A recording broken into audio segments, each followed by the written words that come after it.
Morning టిఫిన్లేకి idli, శనగపిండి బొంబాయి చట్నీ అంటారు. రాయలసీమలో ఫేమస్, ప్రతి హోటల్లో దొరుకుతుంది ఇది. మార్నింగ్ లేయంగానే చేశాను నేను. ఇడ్లీ రవ్వతో చేశాను ఈరోజు. ఇడ్లీ ఆల్రెడీ తెలుసు కదండి, ఇడ్లీ పెట్టేశాను, చూపించలేదు.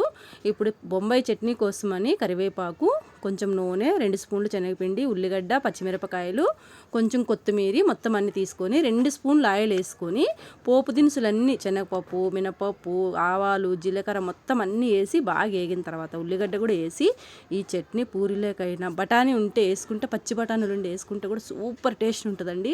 మనం హోటల్కి పోయినప్పుడు పూరితో కట్టిస్తాడు, 80 రూపాయలు అట్లా తీసుకుంటాడు. మనం ఇంట్లో సింపుల్గా చేసుకోవచ్చు. 2 ఉల్లిగడ్డలు కట్ చేసుకొని, 2 పచ్చిమిరపకాయలు కట్ చేసుకొని, కొంచెం కరివేపాకు మొత్తం అన్ని వేగిన తర్వాత కొంచెం చిటికెడు పసుపు కూడా వేసుకొని ఇవన్నీ సిమ్లో మంచిగా వేగాలి. ఎందుకంటే మనం శనగపిండి కలిపి పోస్తాం కాబట్టి, అందుకోసమని. ఇది చపాతీలేకైనా చాలా టేస్ట్ ఉంటుంది. మార్నింగ్ టిఫిన్లోకి దోశ, ఇడ్లీ, చపాతీ దేంట్లోకైనా బాగుంటుంది.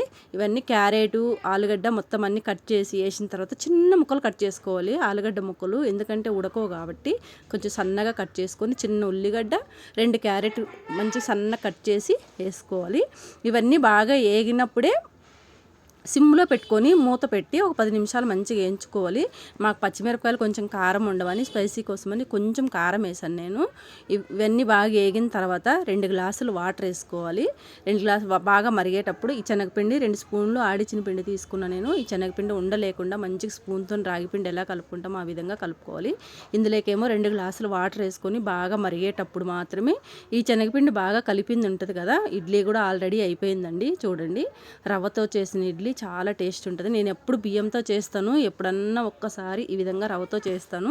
వీలు పడినప్పుడు మాత్రమే రవ్వ వేస్తాను నేను. ఆల్మోస్ట్ ఎప్పుడు నేను బియ్యంతోనే ఇడ్లీ, దోశ అన్నీ చేసుకుంటాము. ఈ ఎసరు బాగా ఇట్లా మరుగుతుంది కదా, ఇట్లా తెల్లేటప్పుడు మనం ఏదైతే శనగపిండి కలిపి పెట్టుకున్నాం కదా, శనగపిండి చిన్నపిల్లలు అయితే చాలా ఇష్టంగా తింటారంటే, మా చిన్నప్పుడు 2 రూపీస్కి ఇడ్లీ ఇస్తే ఈ చట్నీ కోసమనే పోయి హోటల్కి పోయి తెచ్చుకొని ఇంటికాడ తినేటోళ్ళము. అంత టేస్ట్ ఉంటుంది. చిన్నపిల్లలకు చాలా రుచి ఉంటుంది. ఎందుకంటే మనం శనగపిండి కలిపి పోస్తాం కాబట్టి కారం ఉండదు, టేస్ట్ కూడా చాలా బాగుంటుంది. లాస్ట్లో కొంచెం కొత్తిమీర వేసి సర్వ్ చేసుకుంటే పూరీలేకైనా, ఇడ్లీలేకైనా, దోశలేకైనా చాలా టేస్ట్ ఉంటుంది. సింపుల్గా చేసుకునేవి బ్యాచిలర్స్ అయినా చేసుకోవచ్చండి. ఇడ్లీ అయిపోయింది కదా, ఈ ఇడ్లీతోని ఈ విధంగా చట్నీ వేసుకొని, వేడి చట్నీ వేసుకొని తింటే సూపర్ టేస్ట్ అండి. మా ఇంట్లో ఈరోజు ఇడ్లీ, బొంబాయి చట్నీ చేశాను నేను శనగపిండితోని. మీరేమంటారు ఈ శనగపిండి చట్నీ? కామెంట్ చేయండి. కడప, రాయచోటి, సుండిపల్లి ఎక్కడైనా దొరుకుతుంది. ఏ హోటల్కి పోయినా ఈ చట్నీ కాంబినేషన్ అయితే పూరితోనైనా ఇడ్లీతోనైనా ఇస్తాడు. మేము ప్రతిసారి వెళ్ళినప్పుడు తింటాం. మీరు కూడా టేస్ట్